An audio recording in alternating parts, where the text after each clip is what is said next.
যাবো আমার বাড়িতে তুলিয়া গাড়ি ভাড়া লাগে 1000 টাকা। এখন আমি কার কাছে হাত পাতবো? শুধু নির্যাতন না, ওই মালিকের ছেলে প্রতিদিন রাত্রে ওই মেয়েটাকে নির্যাতন করতো। সিলেটের একটা মেয়ে গেছে, ওর বয়স 17 বছর, ওর বাবা ক্যান্সারে আক্রান্ত হয়ে মারা গেছে, ওর মাও ক্যান্সার, ওরা 2 বোন, বাধ্য হয়ে গেছে গরিব মানুষ। ওই মেয়েটাকে 3 মাস ঘরের ভিতরে আটকায় 3 মাস মাইন করেন না আমার কথাগুলো। শুধু নির্যাতন না, ওই মালিকের ছেলে প্রতিদিন রাত্রে ওই মেয়েটাকে নির্যাতন করতো। তারা তো আসলে দুঃখে পড়ে যায়, কিন্তু তারপরে নির্যাতিত হয়ে যাচ্ছে। আমার গলায় যে জাবরায় ধরে কান্নাগুলো করছে, আমার যদি ক্ষমতা থাকতো আমি নিয়ে আসতাম মেয়েটাকে, কেন আমার কোনো ক্ষমতা? অসহায়ের মতো বাংলাদেশের মানুষ এখানে অসহায়, কিছু করার নাই, নির্যাতিত হয়ে গেলে ওটা মুখ বুঝে সহ্য করতে হয়। আমি এখন যাইতে পারবো না আপনাকে, যেমন আমার কাছে 10 টাকা নেই, আমি কিন্তু যেভাবে হোক আসছি। যখন এখানে ঢুকলাম তখন কিন্তু আমার খুব খারাপ লাগতেছে যে আমার ফ্যামিলি থেকে কেউ আসে নাই, প্লাস আমার কাছে টাকা নেই।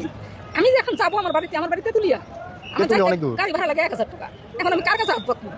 অবশ্যই চাইলে সহযোগিতা অবশ্যই আমাদের বাংলাদেশি লোক করবে, কিন্তু বিদেশি লোক করে না। আপনি হয়তো 1000 টাকা যেভাবে বাংলাদেশ থেকে ম্যানেজ করতে পারবেন, বা আপনি আপনার মতো যারা আছে বাংলাদেশে কিন্তু অনেক কাজের সুযোগ আছে, গার্মেন্টে আছে, বাসা বাড়িও কিন্তু বাংলাদেশে আছে। আমাদের মতো কর্মীগুলো আছে যা আমরা নিজেই ভুল করি, আসলে যাওয়াটা ঠিক না। এই 2 মাস পরে আসছেন, আবার 2 লাখ টাকার মতো খরচ হয়ে গেছে। 2 লাখের বেশি হয়েছে হিসাব করতে গেলে। এই পুরোটাই তো আপনার লস। কারণ আমি যখন তেতুলিয়া থেকে ঢাকায় আসি, আসা 1000, যাওয়া 1000, আমার হোস্টেল খরচ একটা রাত থাকলে 1000 টাকা, তার উপর তো আমার খাওয়া খরচ আছে, বুঝছেন? তবে আমি নিষেধ করবো, যদি আপনি আমার ভিডিও করে থাকেন তাহলে আমি নিষেধ করবো আপনার এই আমাদের বাংলাদেশি কর্মী যাওয়া বন্ধ করে দেন। যদি ভালো পরিস্থিতি হয় তো তাই যাইতে সমস্যা নাই। তাদেরকে বলেন, আপনি নিজেই বলেন যে আপু আপনারা। হ্যাঁ, আসসালামু আলাইকুম আপুরা, আমি বলতেছি আমি সৌদি আরব প্রবাসী, ফিরত প্রবাসী, তাই বলতেছি আপনারা যান না, আমি অনুরোধ করে বলবো। কারণ ওই দেশে 50,000 টাকা কামার থেকে বাংলাদেশে 10,000 টাকা কামাই করা অনেক ভালো।